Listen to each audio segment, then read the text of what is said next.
ABP माझा, उघडा डोळे बघा नीट.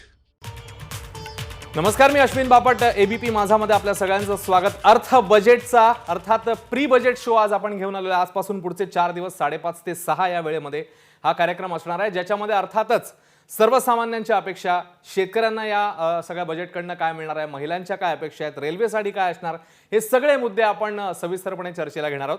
आजचा आपला मुद्दा आहे तो म्हणजे ओव्हरऑल बजेटकडनं सर्वसामान्यांच्या अपेक्षा काय. कारण अर्थातच लॉकडाऊन नंतरचं हे पहिलंच बजेट आहे. हा सगळा आव्हानात्मक काळ आपण पार केलेला आहे. आता लस देखील आलेली आहे.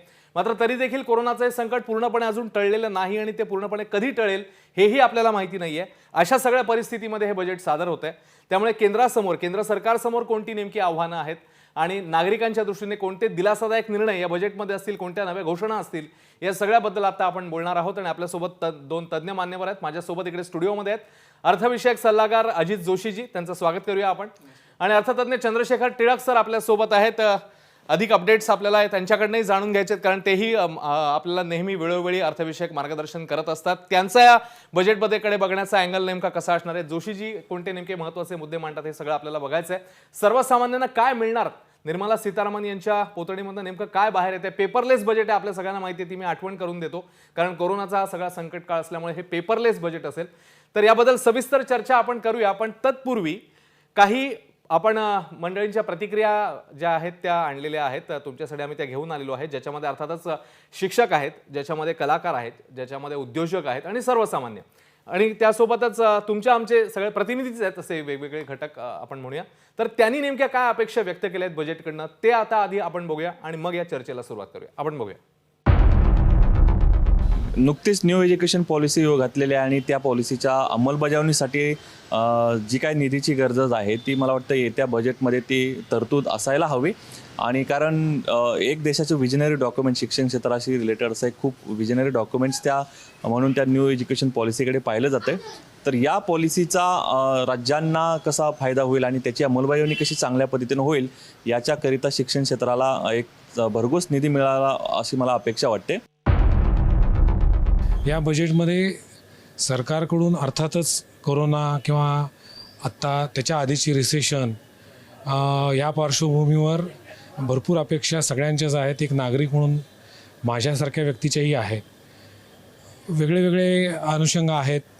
आता इंटरेस्ट रेट कमी झालेले आहेत, अजूनही ते कमी होणं अपेक्षित आहे. पण त्या इंटरेस्ट रेट बँकांचे किंवा फायनान्सचे कमी जरी झाले असले तरी ते शेवटच्या माणसापर्यंत पोचण्याच्या दृष्टीने जे मेकॅनिझम पाहिजे ते अजून तेवढं रोबस्ट नाही आहे. छोट्या उद्योजकांची जी क्रेडिट्स आहेत त्याच्याबद्दल अजूनही बँका किंवा फायनान्स कंपन्या साशंक आहेत. पॉलिसी म्हणून ह्याच्यात काय करता येईल हे बघायला पाहिजे. त्याशिवाय शेवटच्या माणसापर्यंत ते कर्ज पोचणार नाही. सरकारने येणाऱ्या ह्या बजेटमध्ये स्त्रीच्या संदर्भात जी शैक्षणिक धोरणं आहेत ती राबवली गेली पाहिजे. स्त्रीचा विकास मुद्दा हा अधोरेखित धरून स्त्री ही स्वतःच्या बळावर उभी कशी राहू शकेल याच्यासाठी उद्योग निर्मितीसाठी स्त्रियांचा किती मोठा हातभार लावू शकेल याचा देखील विचार केला गेला पाहिजे. की आज वाढत्या वातावरण बदलांवर मात करण्यासाठी हवामान विभागवार पीक पद्धती अंमलबजावणी करण्यासाठी भर देणं गरजेचं बनलंय. यासाठी त्या भागामध्ये कृषी निविष्ठा ही 50% अनुदानावर शेतकऱ्यांना दिली तर जास्तीत जास्त शेतकरी त्यात सहभागी होतील. सामूहिक शेतीला प्रोत्साहन देण्यासाठी शेतकरी उत्पादक कंपनीला जास्तीचा आर्थिक पाठबळ देणं गरजेचं आहे. शेती उद्योगाला लागणारं कर्ज हे कमी कालावधीत कमी कागदपत्रामध्ये सुलभरित्या उपलब्ध होणं गरजेचं आहे. करोनाच्या पार्श्वभूमीवर या बजेटकडे फार लोकांचे डोळे लागलेले आहेत.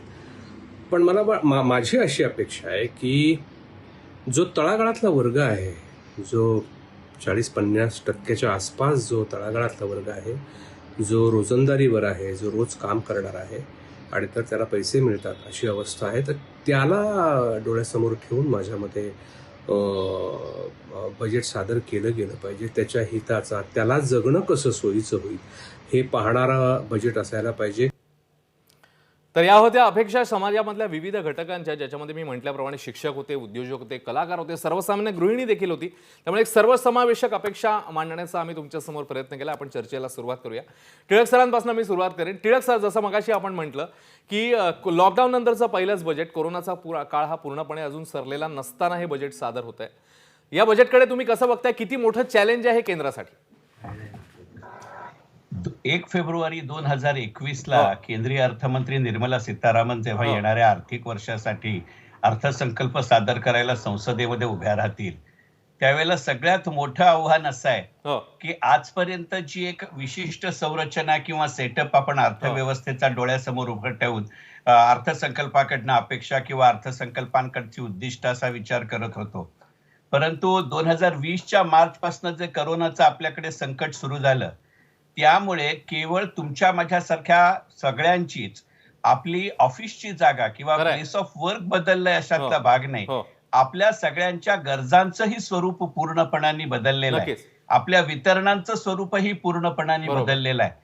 म्हणजे अगदी मर्यादित शब्दात बोलायचं झालं, कारण हा पहिलाच मुद्दा असल्यामुळे की एका वेगळ्या अर्थाने आपण संघटित क्षेत्राकडनं असंघटित क्षेत्राकडे, मग आपलं ते कन्झम्पशन असेल, आपलं इन्कम असेल, आपलं डिस्ट्रीब्युशन असेल, असं आपण गेलेलो आहोत. आणि दुसरी, आणि हा बदलता जो संरचनात्मक भाग आहे त्याला अधिकृत अर्थव्यवस्थेच्या ढाच्यामध्ये इतक्या छोट्या काळामध्ये आपण कसं आणणार, हा अर्थमंत्र्यांपुढचा सगळ्यात महत्वाचा प्रश्न असेल. आणि एक दुसरा मुद्दा मला इथे मांडावासा वाटतो, आणि तो म्हणजे एकंदरीतच अर्थसंकल्पाकडनं जेव्हा आपण अपेक्षा व्यक्त करतो किंवा त्यांची चॅलेंजेसचा विचार करतो, त्यावेळेला नेहमी आपण असं म्हणतो की सरकारला ज्या ज्या गोष्टींवरती पैसे खर्च करायचे आहेत, त्या पैसे खर्च करायला सरकार पैसा आणणार कुठून.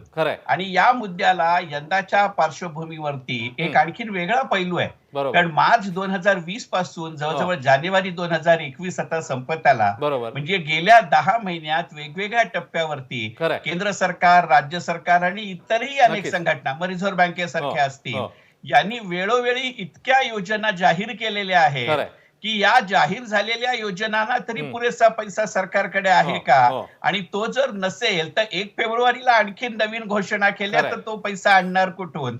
म्हणजे कितीही वित्तीय तुटीला थोडी ढिलाई दिली, सवलत दिली, तरी सुद्धा अपेक्षा आणि हाती असलेला पैसा, ज्याला आपण मराठीत वेगळ्या अर्थी म्हणतो की पैशाचं सोंग आणता येत नाही, ते यंदा सोंग सोडा पैशाची नक्कल सुद्धा करता येईल की नाही, असं खरं सांगायचं म्हणजे आव्हानात्मक काळ आहे. तुमच्या बोलण्यामधनं नक्की तुम्ही म्हणताय त्याच्यातनं सार हीच समोर येते की आव्हानात्मक काळ नक्की आहे.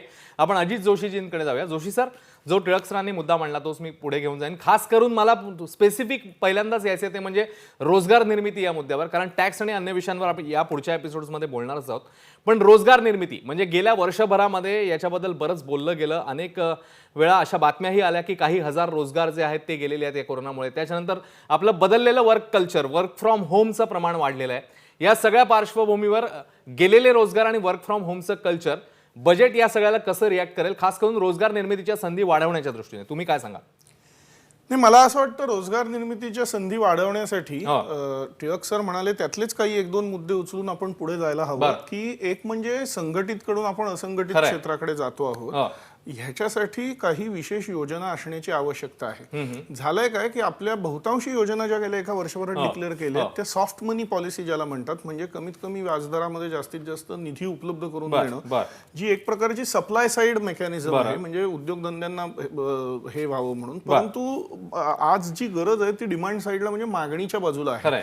तर छोटे मोठे उद्योगधंदे वाढण्याच्या दृष्टीने एक म्हणजे मागणी कशी मोठ्या प्रमाणावर निर्माण होईल, आणि दुसरं या छोट्या उद्योगधंद्यांपर्यंत हे निधी कसा पोहोचू शकेल. कारण सॉफ्ट मनीचा मोठा फायदा जो आहे तो मोठ्या उद्योगांना झाला, तर तो छोट्या उद्योगांपर्यंत कसा जाऊ शकेल, आणि दुसऱ्या बाजूला लोकांच्या हातात पैसा कसा खेळत राहू शकेल. मग कदाचित युनिव्हर्सल बेसिक इन्कमची स्कीम असेल, अर्थात त्यातही सर म्हणाले तसं सरकारकडे पैसा आहे की नाही हाही प्रश्न आहे. तेव्हा हे सगळे तारेवरची कसरत सरकारला करायला लागेल. फक्त एकच गोष्ट आहे की थोडं ह्या सरकारची जी धोरणांची दिशा आहे ती मोठ्या उद्योगांना, आणि मी हे राजकीय दृष्टिकोनातून म्हणत नाही, मी आर्थिक नीती म्हणून म्हणतोय, म्हणजे अगदी अमिताभ कांतचं जे फेमस भाषण त्यांनी दिलं होतं त्याच्यातला आपण लोकशाहीचा मुद्दा बाजूला ठेवू, पण त्याच्यात ते असं म्हणतात की आम्हाला 5 ग्लोबल चॅम्पियन्स घडवायचे, आपण सगळ्यांना खुश करू शकत नाही. आता हा आर्थिक संदर्भातलं वाक्य आहे. सो याचा अर्थ असा आहे की थोडं सरकारचा कल जो आहे तो मोठे उद्योग निर्माण व्हावे आणि सशक्त व्हावे आणि त्या प्रोसेसमध्ये छोट्या उद्योगांकडे दुर्लक्ष, अशा प्रकारची एक गेल्या 3-4 वर्षाचा ट्रॅक रेकॉर्ड आहे.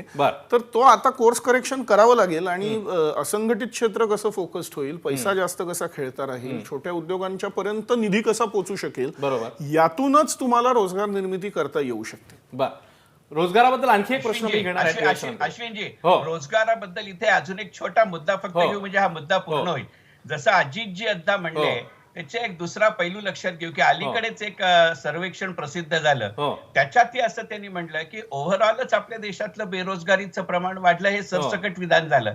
पण त्याच्यातही जर वर्गवारी करायची झाली तर गमतीचा भाग असा आहे की कृषी क्षेत्रातल्या किंवा ग्रामीण क्षेत्रातल्या बेरोजगारीपेक्षा सुद्धा नागरी भागातली बेरोजगारी जास्त वाढली आणि असंघटित क्षेत्रातल्या बेरोजगारीपेक्षा सुद्धा ज्याला आपण कुशल किंवा स्किल्ड एम्प्लॉयमेंट म्हणू त्यातली बेरोजगारी जास्त वाढली. याचा एक विचार केला पाहिजे.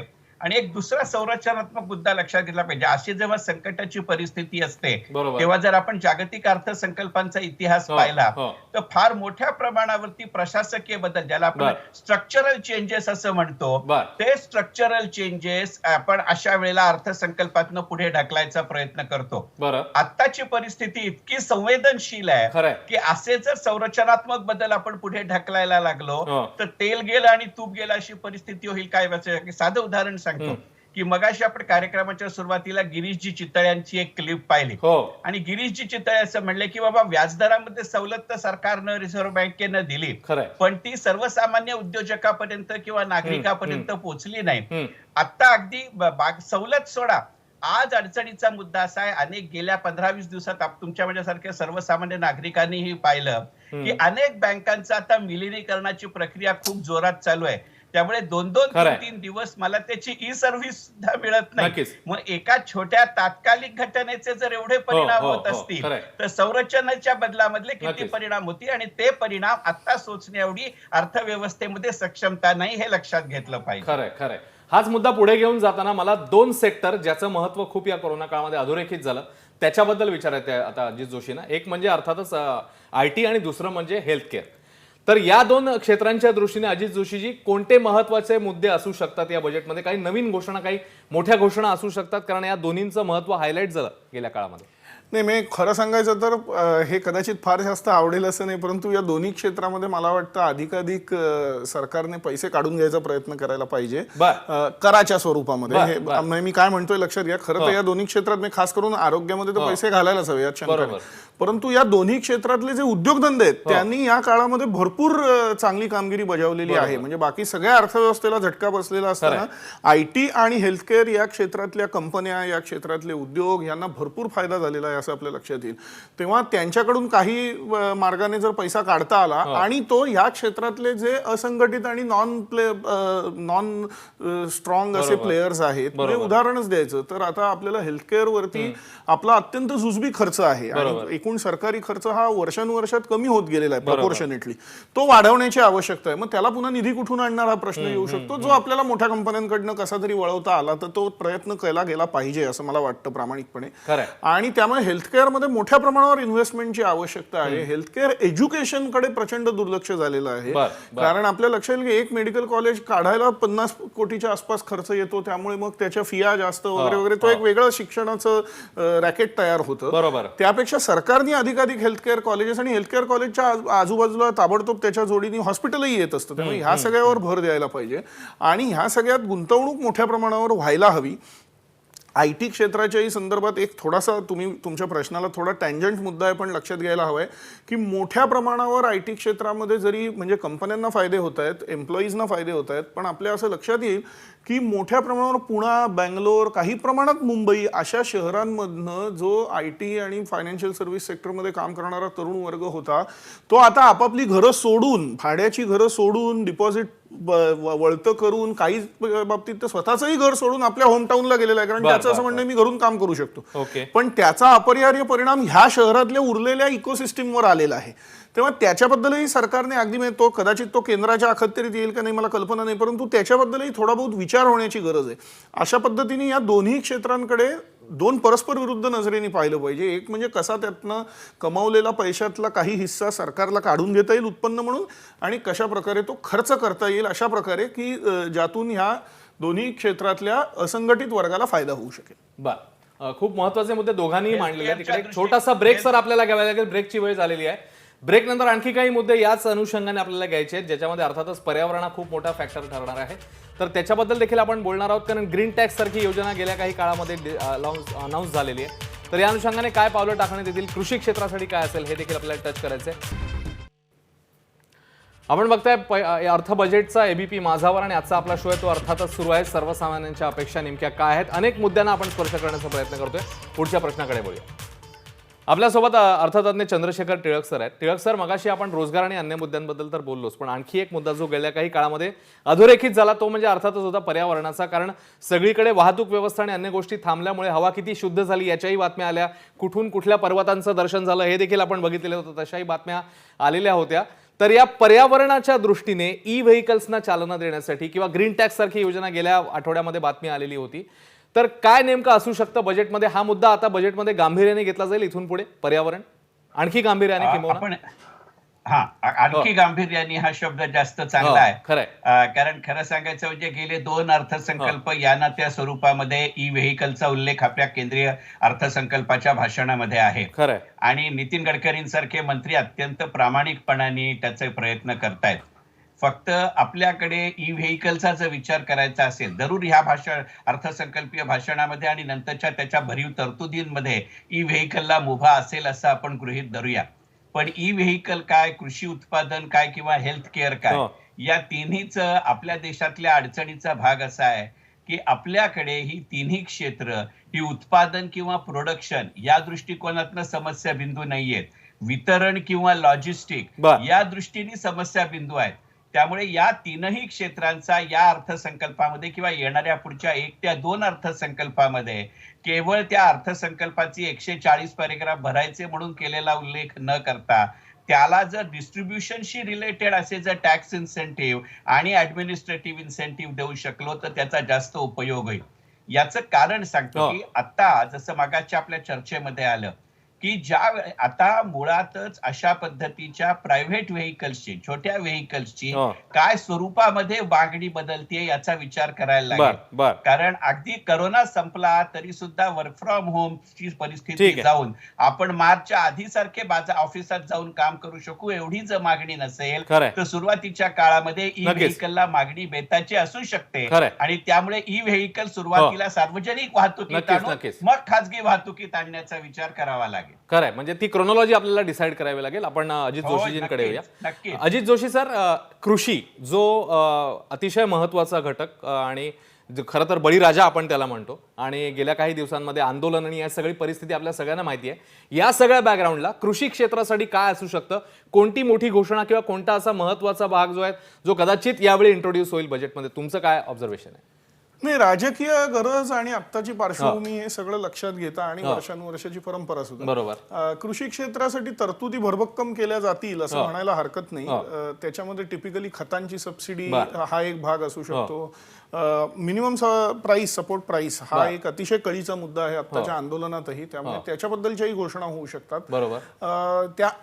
त्याशिवाय सुद्धा बियाणं, पीक विमा या सगळ्या गोष्टींमध्ये आर्थिक सवलती असू शकतात. But devil is in details. त्यामुळे हे ऍक्च्युअल कसं करणार आणि त्याचा अंमलबजावणी कशी होणार हा एक भला मोठा प्रश्नचिन्ह आहे. तुम्ही आता सुद्धा जर गेल्या 5 वर्षातल्या किमती बघितल्यात मिनिमम सपोर्ट प्राइस, तर त्या वाढाव्यात अशा वाढलेल्या नाहीयेत. त्यामुळे ह्या सगळ्याशी कसं डील करणार हा खरं सांगायचं तर कृषीमध्ये प्रश्न काय. खरं, आपण वाइंड अप करतो आणि वाइंड अप करताना मला टॅक्सवर यायचं, कारण त्या टॅक्सवर आपण उद्या सविस्तरपणे बोलणार आहोत, पूर्ण एपिसोड बोलणार आहोत. टिळक सर, टॅक्स म्हणजे करधारक किंवा कर जी मंडळी भरतायत त्या दृष्टीने नेमकी कोणती महत्वाची घोषणा असेल? मग एटीसीचं लिमिट असेल किंवा आपण म्हणतोय की करपात्र उत्पन्न आहे त्याची कदाचित मर्यादा वाढवण्याच्या दृष्टीने वारंवार मागणी होती, आणि आता पुन्हा एकदा जेव्हा की उत्पन्नावरच परिणाम झालेला आहे या सगळ्या कोरोना सिच्युएशनमुळे, कोणते महत्वाचे 2 मुद्दे तुम्ही टॅक्स धारकांसाठी सांगाल, काय म्हणाल? शुभ बोल रे नाऱ्या असं म्हणत कार्यक्रमाची शेवट करायची आपली परंपरा नाही.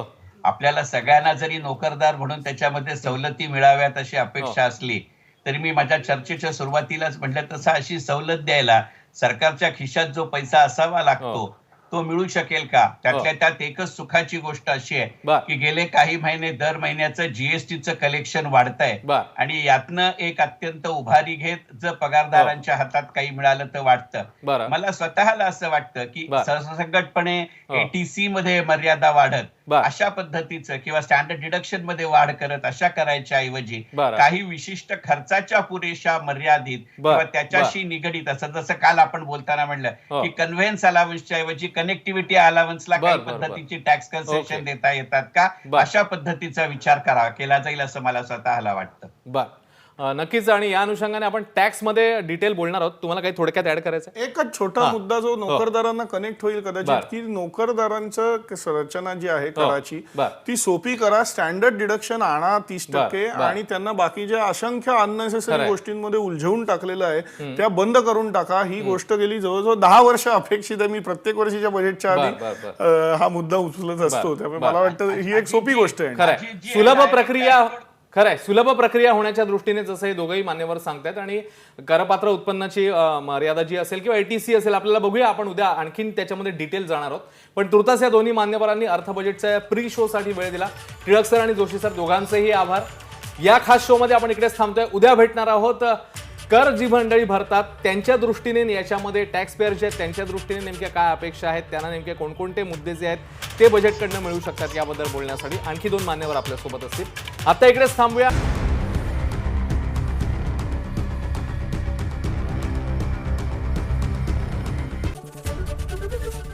एबीपी माझा, उघडा डोळे बघा नीट.